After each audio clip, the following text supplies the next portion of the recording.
Sebelum tapi ini mewakili dari teman-teman yang ada di Kalimantan Timur, khususnya SMA SMK. Apakah dengan kurikulum Merdeka Belajar ini di Dapodiknya bisa membuat para guru itu tidak mendapatkan tunjangan profesi guru? Nah itu karena banyak di dalam struktur kurikulum itu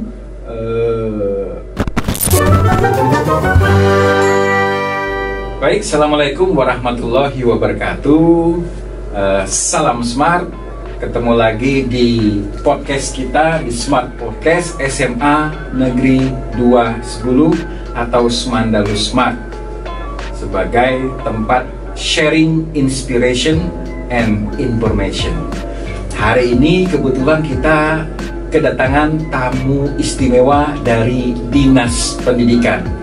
Beliau adalah Pak Nur Taufik. Nah, tepuk tangan dulu dong. Mana suka? Masya Allah. Ini merupakan hal yang sangat istimewa sekali. Beliau ini dari Dinas Pendidikan dan Kebudayaan Provinsi, jabatannya adalah Pengadministrasi Perencanaan dan Program, Pak ya. Betul sekali. Luar biasa. Saya ini kenal beliau sudah cukup lama ya. Kalau misalkan ada masalah, saya datang dengan beliau karena apa? Saya gelari beliau ini adalah solution maker. Jadi biasanya itu kalau datang ke beliau itu pasti ada jawaban. Nah, ini kebetulan datang ke sekolah, kita undang masalah Dapodik berkaitan dengan kurikulum Merdeka. Masih ada waktu, jadi beliau kita undang untuk berbicara di Smart Podcast kita di SMA Negeri 210. Ayo, kita sapa beliau dulu. Apa kabar nih Pak Taufik? Alhamdulillah, kabar baik nih, Pak. Susah mengundang beliau ini, padahal hari ini ada banyak undangan Pak ya? Ya lumayan banyak Pak undangannya, Pak. Insya Allah, jadi kami ini merasa tersanjung karena undangan lain itu di skip dulu, malah datang ke SMA Negeri 210. Tepuk tangan dulu. Terima kasih penonton. Terima kasih. Alhamdulillah. Jadi masih sibuk banget nih Pak Taufik ya dengan Dapodik dan lain-lain ini. Iya Pak, luar biasa ini. Di kondisi sekarang ini kita masih fokus di evaluasi Dapodik yang semester lalu. Iya. Kemudian kita juga mempersiapkan untuk nanti memberikan pemahaman kepada sekolah-sekolah untuk sinkronisasi antara kurikulum Merdeka dengan Dapodik. Bagaimana menata linearitas guru ya, bagaimana menentukan nanti beban mengajar guru supaya poin akhirnya tunjangan profesi itu nanti bisa tetap dapat. Ini sebenarnya intinya adalah tunjangan profesi guru. Sehebat apapun kurikulum tersebut, ya kan, selancar apapun kurikulum tersebut, tetapi tidak melupakan bagaimana guru-guru itu mendapatkan tunjangan profesi guru. Baik, ini luar biasa sekali nih ya. Tapi dingin di sini nih. Tumben ini dingin nih AC-nya ini, biasanya enggak. Jadi gini Pak, ada banyak pertanyaan teman-teman, bukan hanya dari SMA Negeri 210, tapi ini mewakili dari teman-teman yang ada di Kalimantan Timur, khususnya SMA SMK. Apakah dengan kurikulum Merdeka Belajar ini di Dapodiknya bisa membuat para guru itu tidak mendapatkan tunjangan profesi guru? Nah itu karena banyak di dalam struktur kurikulum itu mata pelajarannya itu biasanya banyak yang dikurangin, biasanya dari 3 jam menjadi 2 jam. Timbul di pikiran teman-teman, bagaimana kalau saya tidak mendapatkan cukup jam mengajar sehingga mempengaruhi saya tidak mendapatkan tunjangan profesi guru. Nah ini Pak, gimana nih kira-kira nih Pak? Ini banyak yang nunggu ini. Memang kalau berbicara tentang mengangkat harkat dan martabat guru itu tidak lepas dari tunjangan profesi guru. Iya, betul. Jadi kurikulum apapun itu implementasinya pada akhirnya juga kita harus memperhatikan kesejahteraan guru tadi. Jadi begini, konsep guru dalam hal penyelarasan dengan kurikulum itu yang pertama kita perhatikan adalah pemenuhan beban kerja dan beban mengajar dulu Pak. Itu dulu kita jadikan satu patokan dulu. Kemudian kita harus menghitung kebutuhan guru dulu. Kebutuhan guru itu yang terpenting. Mungkin yang selama ini menjadi pertanyaan perbincangan publik itu Ya. yang lintas minat, mata pelajaran lintas minat. Betul. Dulu di kelas 10 ada ya, untuk SMA ya Pak ya. Masih ada. Kemudian apakah semester depan tidak ada atau bagaimana? Nah itu sama, artinya pada saat kita petakan dulu jumlah beban mengajar per mata pelajaran, dipetakan saja dulu. Kemudian dihitung dengan kebutuhan gurunya. Ya. Setelah dapat hasilnya, baru di situ kita implementasikan. Ini yang harus dipahami dulu dasar. Setelah itu baru masuklah ke tahapan-tahapan yang namanya pemberian tugas tambahan. Ini yang sering nih dilupakan. Jadi terkadang kita ini belum melihat secara detail, sebelum secara baku, lalu petik pesimis. Oh, saya nggak dapat tunjangan profesi nih kalau begini. Padahal kalau kita perhatikan, itu jumlah beban maksimal 72 JP yang diangkut siswa tetap sama seperti sebelumnya. Oh iya. Memang membedakan yang tadi masalah kelas lintas minat. Betul. Peminatan dalam artinya gitu ya. Kalau di Dapodik itu namanya teori, kelas teori. Nah itu tidak perlu terlalu repot, terlalu risau. Karena pada prinsipnya itu kelas teori kan itu tidak terlalu menjadi kewajiban utama. Itu hanya kelas yang dipilih oleh peserta didik sebenarnya. Jadi jangan sampai nanti kelas-kelas peminatan itu bukan dipilih oleh peserta didik, tapi dipilih oleh sekolah untuk menyelamatkan guru. Nah ini solusinya ini. Betul. Itu harus dibalik dulu. Jadi kita normalkan dulu, normalisasi dulu cara berpikir kita, cara melaksanakan kurikulum, bagaimana nanti endingnya tadi ya mencerdaskan kehidupan bangsa tadi, kita bagian dari situ. Setelah itu kita akan lihat dari penggunaan beban kerja dan beban mengajar. Perhatikan dulu di Permendikbud 15/2018, itu sering kita lupakan. Kita hanya mengacu pada linearitas. Perhatikan dulu di sana, pemenuhan kebutuhan guru, pemenuhan beban mengajar. Barulah kita akan berbicara dengan linearitas mata pelajaran yang cocok dengan sertifikat pendidik kita. Begitu prinsipnya Pak. Wah luar biasa. Jadi bukan hanya kita mengimplementasikan kurikulum Merdeka Belajar, tetapi dilihat juga beban kerja, beban mengajar, dan kemudian juga kebutuhan guru. Betul. Supaya nanti menyelamatkan mereka juga untuk tunjangan profesi gurunya. Betul.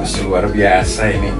Jadi teman-teman jangan lupa nih ya, kalau yang nonton jangan lupa juga di like ya, di share, kemudian di komen, di subscribe juga. Nanti punya Pak Taufik apa namanya tuh Pak? Tetap Nur Taufik. Oh, Nur Taufik itu jangan lupa juga YouTube-nya, di share, subscribe juga, di like dan di komen. Nah yang kedua nih Pak, ini agak sensitif pertanyaannya Pak. Pertanyaannya, bagaimana nasib teman-teman yang honor provinsi ya, yang tidak lulus P3K? Apakah mereka tidak mendapatkan lagi atau di-cut kontraknya, tidak mengajar lagi, atau mereka dicarikan sekolah yang tidak ada gurunya, atau bagaimana Pak? Karena ini adalah pertanyaan banyak sekali yang masuk tentang masalah P3K yang tidak lulus. Baik, ini mungkin kita belajar supaya tidak terlalu bias informasinya, betul. Tidak simpang siur. Jadi pada prinsipnya apapun itu kita harus menunggu keputusan kepala daerah. Betul. Jadi jangan mengambil keputusan sepihak. Jika nanti kepala daerah menginstruksikan untuk melanjutkan atau tidak melanjutkan, itu nanti kita lihat dari hasil akhir. Tapi pada dasarnya tidak ada untuk niatan kita bagi teman-teman yang tidak lulus, maka sampai saat itu saja untuk masa pengabdiannya atau tidak perlu bekerja. Dari sisi Dinas Pendidikan tidak pernah ada pemikiran atau ada ide atau ada gagasan mereka yang tidak lulus dirumahkan, tidak ada. Nah, tidak ada. Tidak dirumahkan Pak ya? Tidak ada dirumahkan. Tapi di kantin. Ah itu bisa jadi di kantin. Itu bisa jadi tetap belajar lah, tetap. Karena bagi kami itu guru selamanya akan jadi guru. Mantap, Tidak bisa guru tidak selamanya jadi guru. Itu sudah pasti. Dan itu yang harus kita pahami dan kita berikan apresiasi kepada Bapak Ibu semua yang sudah mengabdi, mendedikasikan dirinya selama ini, sudah ikut berkontribusi untuk Kaltim itu melalui pendidikan. Jadi itu harus dipahami. Setiap individu itu memiliki potensi masing-masing. Setiap Bapak Ibu guru itu memiliki kemampuan masing-masing, dan itu tidak bisa disamaratakan dengan setiap individu yang lain. Tidak bisa diukur menggunakan media ukur yang dikatakan indikatornya ini harus kompetensinya harus seperti ini, linearitasnya seperti ini, kemudian kualifikasi pendidikannya harus sejalan dengan ini pengembangan, tidak bisa. Guru itu dia terus bekerja, terus improve, terus mengimprove diri, terus update pengetahuan. Itu sudah memang menjadi tuntutan seorang guru, dan itu tidak perlu kita sampaikan kepada mereka. Jadi pada saat mereka sudah bersaing untuk P3K, gagal saat ini, itu bukan berarti mereka divonis bahwa mereka sudah cukuplah mengabdi sebagai guru. Tidak boleh. Jadi begitu Pak ya. Jadi supaya tidak ada simpang siur, tidak ada kabar apa, sampai saat ini juga kepala dinas belum ada mengeluarkan statement bahwa yang tidak lulus itu dirumahkan atau tidak perlu lagi menjadi guru, tidak ada. Semuanya tetaplah menjadi guru, tetaplah melanjutkan tugas masing-masing. Jadi begitu Pak, itu biar nanti kita tidak ada lagi pemahaman salah ya. Nah, dengarkan tuh para sobat-sobat guru-guru, tenaga pendidik, tidak ada yang ikut P3K kemudian tidak lulus kemudian dirumahkan. Nah, itu adalah kata kuncinya, tidak dirumahkan. Mereka adalah guru, ya tetap menjadi guru. Jadi jangan lagi mengatakan, wah bagaimana nasib kami ini, bisa selesai jadi guru dan lagi tidak dikontrak lagi. Akhirnya mereka pun bingung mau kemana. Terima kasih banyak nih Kepala Dinas, luar biasa Kepala Dinas kita Pak Anwar Sanusi ya, memikirkan para guru-guru. Kemudian Kepala Daerah kita Pak Gubernur, Pak Isran Nur, kemudian Pak Hadi Mulyadi, mudah-mudahan yang sangat peduli dengan tenaga pendidikan dan guru-guru di Kalimantan Timur. Mudah-mudahan beliau selalu sehat walafiat, banyak rezekinya, kemudian semua hajatnya dikabulkan oleh Allah Subhanahu wa Ta'ala. Ini adalah menjadi Kaltim yang berdaulat Pak ya. Amin Pak. Amin amin ya Rabbal Alamin. Satu Pak, terakhir pertanyaan. Bagaimana sih Pak sebenarnya pendidikan yang dikatakan pendidikan yang berdaulat itu bagaimana Pak? Karena kita kan sering mendengar Kaltim yang berdaulat ya. Kalau seandainya dihubungkan dengan pendidikan, bagaimana sih pendidikan yang berdaulat itu? Baik Pak. Ya.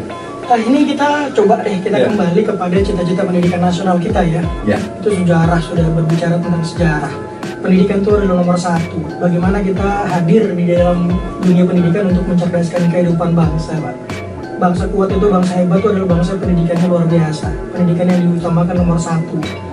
Jadi kalau kita bicara berdaulat, itu artinya kita bicara menyeluruh, Pak. Menyeluruh. Baik itu dari gurunya, dari pemimpinnya, dari peserta didiknya, dan dari orang tua. Semua harus satu memikirkan bahwa yang bekal utama dari kemajuan apapun itu adalah pendidikan. Maka itu bisa kita masuk dalam kategori berdaulat.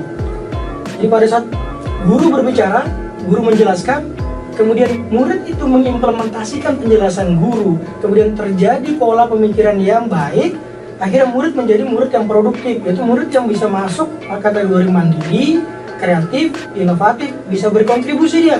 Berkontribusi untuk wilayahnya, berkontribusi untuk Kalimantan Timur gitu, dan bisa juga berkontribusi untuk Indonesia.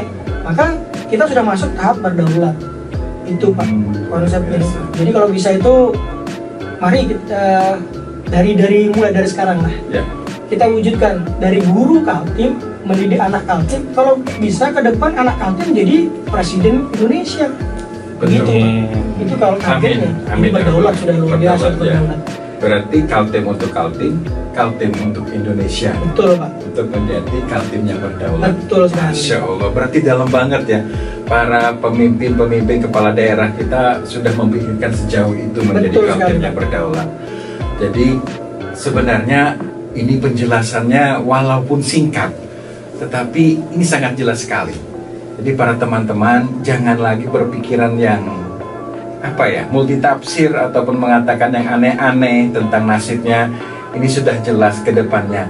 Tidak ada yang dirumahkan atau tidak ada yang diputus kontraknya. Tetap fokus mengajar, semangat untuk Kaltim yang berdaulat. Nah, mudah-mudahan dengan penjelasan Bapak ini teman-teman menjadi bersemangat lagi, apalagi nanti tanggal 18 hari Senin 18 Juli kita awal untuk memulai pembelajaran. Baik itu nanti yang kelas 10 menggunakan pembelajaran dengan kurikulum Merdeka Belajar, maupun yang kelas 11 dan 12 menggunakan K13, tetap semangat apapun itu. Waduh, luar biasa sekali beliau ini. Ya, Jadi kalau saya lihat penjelasannya jelas, detail, ya, pengen juga kayak beliau ini punya banyak dapat ilmunya. Terima kasih banyak Pak ya. Sama-sama Pak, sukses selalu pokoknya. Amin, amin, amin. Terima kasih sekali penjelasan-penjelasannya, kemudian pengalaman-pengalamannya setelah memberikan tadi motivasi di SMA Negeri 210. Jadi yang memang datang sini adalah orang-orang smart. Ini kan namanya juga Smart Podcast gitu. Terima kasih kepada Pak Nur Taufik atas kedatangannya, mudah-mudahan tidak bosan datang ke sini ya. Mudah-mudahan nanti ada lagi seri-seri berikutnya mau datang ke sini menjelaskan hal-hal yang lain. Baik kepada sobat, para pendidik ya, tenaga kependidikan seluruh Kaltim maupun Indonesia dimanapun berada, cukup sekian dulu ya. Kurang lebihnya mohon maaf, mudah-mudahan kita ketemu lagi di waktu yang lain di acara sama di Smart Podcast. Salam Smart. Assalamualaikum warahmatullahi wabarakatuh. Waalaikumsalam.